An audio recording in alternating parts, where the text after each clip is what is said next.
Subscribe कर लीजिएगा, bell icon दबा दीजिएगा और अपने दोस्तों मित्रों रिश्तेदारों के साथ शेयर कर दीजिएगा। और जरा तो मैंने सोचा कि क्यों न पड़ताल कर ली जाए, और इसी के लिए मैंने जमुई के सबसे बेहतरीन कौशल विकास केंद्र, जहां बच्चे बच्चियां नौजवान यानी युवा यानी शहीद भगत सिंह के उम्र के युवा लड़के लड़कियों से एक बार मिलकर शहीदों के बारे में जानने के लिए पड़ताल शुरू की।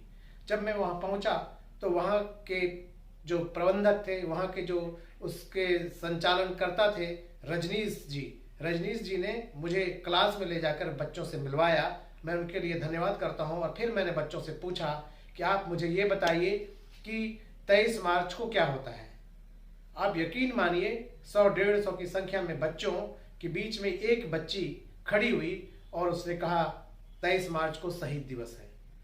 उन बच्चों के बीच में मैं जानने की कोशिश करता रहा कि आखिर 23 मार्च को क्या हुआ था, क्यों इसे शहीद दिवस कहते हैं। तो बहुत देर तक सन्नाटे के बाद एक दूसरी बच्ची ने खड़ा होकर के ये कहा कि उस दिन शहीद भगत सिंह, राजगुरु और सुखदेव को फांसी दी गई थी। इसके अलावा बच्चे कुछ भी नहीं बता पाए। आप यकीन मानिए, मैंने इसके पहले भी ट्रेन में सीटी बजा रहे, यात्रियों को तंग कर रहे कुछ नौजवानों जिनके अंदर ऊर्जा कूट कूट कर भरी होती है, उनसे भी पूछना चाहा था, उन्हें रोका था। जब वो ट्रेन को वैक्यूम कर रहे थे और गाड़ी को रोक रहे थे तो मैंने उन्हें रोक कर पूछा था कि आप इस तरह का काम कर रहे हैं, आपके अंदर इतनी ऊर्जा है, क्या आपको पता है कि आप जिस उम्र के हैं उसी उम्र में 23 साल की उम्र में शहीद आजम भगत सिंह ने फांसी के फंदे को इसलिए चूमा था कि देश आज़ाद हो और आज़ाद भारत में हम सब स्वतंत्र रूप से सांस ले सके। उन्होंने अपनी बूढ़ी माँ, अपने परिवार के बारे में चिंता नहीं की थी कि उनके बाद उनका क्या होगा। फिर आप उनके उम्र के ऊर्जा से भरे हुए युवा आखिर शहीद भगत सिंह के बारे में क्यों नहीं जानते हैं। उन बच्चों ने भी कहा था कि उन्हें पता नहीं है शहीद दिवस क्या होता है, उन्हें पता नहीं है कि बलिदानी कौन होते हैं और शहादत देने वाले भगत सिंह, राजगुरु, सुखदेव कौन थे। अब यकीन मानिए, इन बच्चों का कोई दोष नहीं है। दोस्त हमारा है, दोस्त अभिभावक का है और दोस्त आज के नेताओं का है, आज की सरकार का है, जिसने शहादत देने वाले करीब 12 लाख से ज्यादा लोगों के बारे में थोड़ी भी बात बताने से इनकार करके जाति, धर्म और इधर उधर की बातों में जनता को गुमराह कर रखा है। और आने वाली पीढ़ी को भला क्या पता है कि आज़ादी के दीवाने ऐसे लोगों से देश, ऐसे लोगों के इतिहास से यह देश पटा पड़ा है। और ये बताने की जिम्मेवारी भी हमारी थी।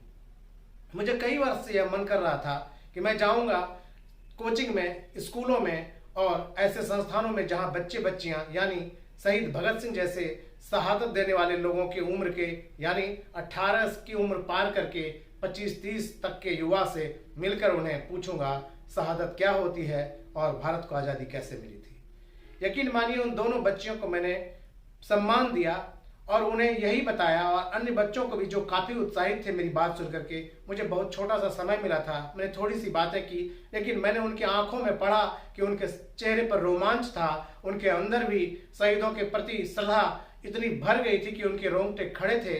तो तय बात है कि इन बच्चों का क्या दोष।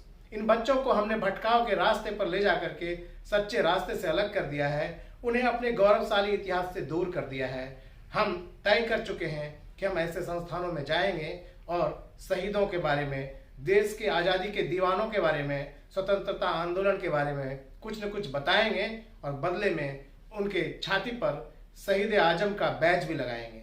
आप सब भी इस बात की जरूर जिम्मेवारी उठाएं कि भारत के इतिहास, भारत के स्वतंत्रता संग्राम और देश के लिए बलिदान देने वाले ऐसे लोगों के बारे में निश्चित रूप से अपने बच्चों को, अपने घर के बच्चों को, अपने आस पड़ोस के बच्चों को, अपने स्कूल के बच्चों को बताइए। क्योंकि जब हमें ही यह पता नहीं है तो आने वाली पीढ़ी इन सब बातों को कहां से याद रख पाएगी। और यह उन शहीदों के सम्मान के खिलाफ है कि जिन्होंने अपना पूरा जीवन आपके लिए अर्पित कर दिया, इस देश के लिए अर्पित कर दिया। उनकी कुर्बानियों पर हम इटलाते रहें, भ्रष्टाचार के समुद्र में गोते लगाते रहें और देश को बर्बाद करते रहें, और अपने आने वाली पीढ़ी को भी यह ना बताएं और उन शहीदों को याद भी ना करें, उनकी चिताओं पर 2 फूल भी ना चढ़ाएं। यह इस देश का दुर्भाग्य होगा और शायद ऐसी आज़ादी की कल्पना लाखों शहीदों ने कभी नहीं की होगी। धन्यवाद, प्रणाम।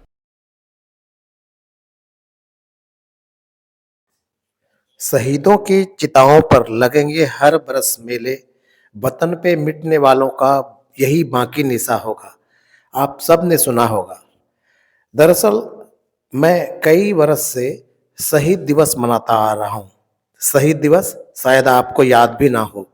23 मार्च वही दिन है जब शहीद भगत सिंह, शहीद आजम जिन्हें कहते हैं, और उनके साथी राजगुरु तथा सुखदेव को फांसी के फंदे पर एक दिन पहले अंग्रेजों ने इसलिए चढ़ा दिया था कि उसे डर था कि तब भारत की जनता आक्रोशित हो जाएगी और देश आज़ादी के लिए लोग मर मिटने को तैयार हो जाएंगे।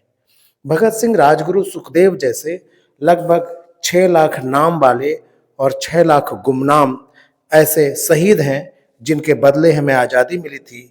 और तब शहीद भगत सिंह ने कहा था कि मेरी इस आज़ादी की लड़ाई में मेरे बलिदान के बाद जब देश आज़ाद होगा तो इस देश में काले अंग्रेज यानी जो भ्रष्टाचारी भारतीय इस देश पर राज करेंगे, पता नहीं उनसे बचाने के लिए कौन आएगा, और तब यह लड़ाई और भी बड़ी हो जाएगी और भारतीयों को ज़्यादा बड़ी लड़ाई लड़नी पड़ेगी। आपकी उम्र के जब थे तो उन्होंने लाइब्रेरी खोला।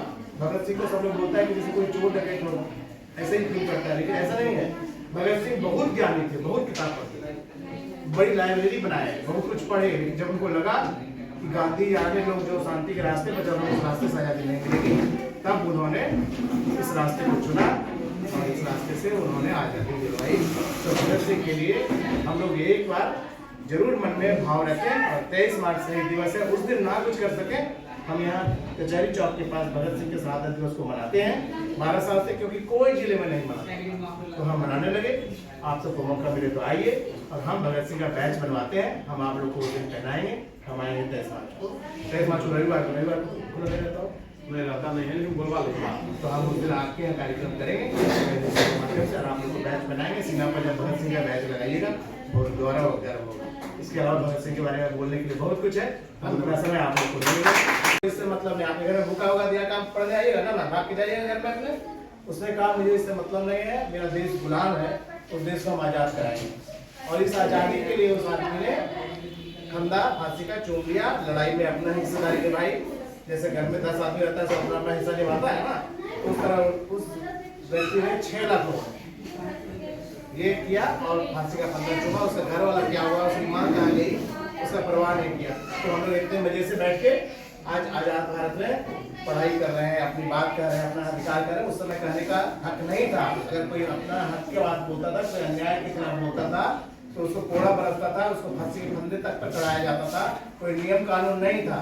बेसिक बात यही है, ठीक है ना। तो भगत सिंह, राजगुरु और सुखदेव में वो आदर्श हैं। 6 लाख लोग किए, 6 लाख में 6 लाख नाम वाले हैं जिनका नाम है कहीं लिस्ट में, और 6 लाख ऐसे लोग हैं जिनका कोई नाम भी नहीं है। वो फांसी के बदले में चढ़ गए, उनका नाम भी कोई नोट नहीं किया। तो इन 12 लाख लोगों के बदले हम लोग इतने चैन की सांस ले रहे हैं। लेकिन इसमें से कोई बच्चा अगर नहीं जान रहा है तो बोलिए अच्छी बात है, गलत बात है ना। हम उसको तो कुछ नहीं दे सकते हैं। जो आदमी मेरे लिए जान दे दिया, हम उसको कुछ नहीं दे सकते, उसका नाम भी हम नहीं याद रख रहे हैं। कारण क्या है, आप लोग कोई दोस्त है, दोस्त हमारा है, हमारे जैसे पीढ़ी का है कि हम लोगों ने आपको बताया नहीं, पढ़ाया नहीं, आपके घर में किसी ने नहीं बताया, नहीं बताया, आज तक नहीं चर्चा किया। तो ये ही दुख की बात थी, और उस दुख की बात को हम दूर करने के लिए आज रंजीत जी के इस कंप्यूटर सेंटर में इनसे समय लेकर के आए। ठीक है, हम पत्रकार हैं और अपने अधिवक्ता के रूप में इन जो लोगों के साथ अन्याय होता है उसकी लड़ाई लड़ते हैं। ठीक है, हम 10-12 साल पहले जब हमको पता चला कि शहीद भगत सिंह, राजगुरु, सुखदेव का कोई पुण्यतिथि भी नहीं मनाता है, इन तीनों को उस दिन फांसी चढ़ाया गया था। जब पता चला कि देश के लोग जेल तोड़ के उसको निकाल लेंगे तो एक दिन पहले फांसी दे दी। फांसी का तारीख होता है, उस तारीख से पहले अंग्रेज दे दिया क्योंकि जेल तोड़ देता है। और भगत सिंह ने कहा था कि मैं बच सकता हूँ, मैं चाहूँ तो इनकार करके बच सकता हूँ, लेकिन मैं इसलिए नहीं बचूंगा कि मैं जब मर जाऊँगा, जब फांसी का फंदा मुझे लगेगा, तब बाकी लोग को लगेगा कि हमको देश के लिए लड़ना चाहिए। इसलिए लोगों को जगाने के लिए जगाने आपको है कि अपना काम करिए, लेकिन साथ में आसपास कोई अन्याय हो रहा हो।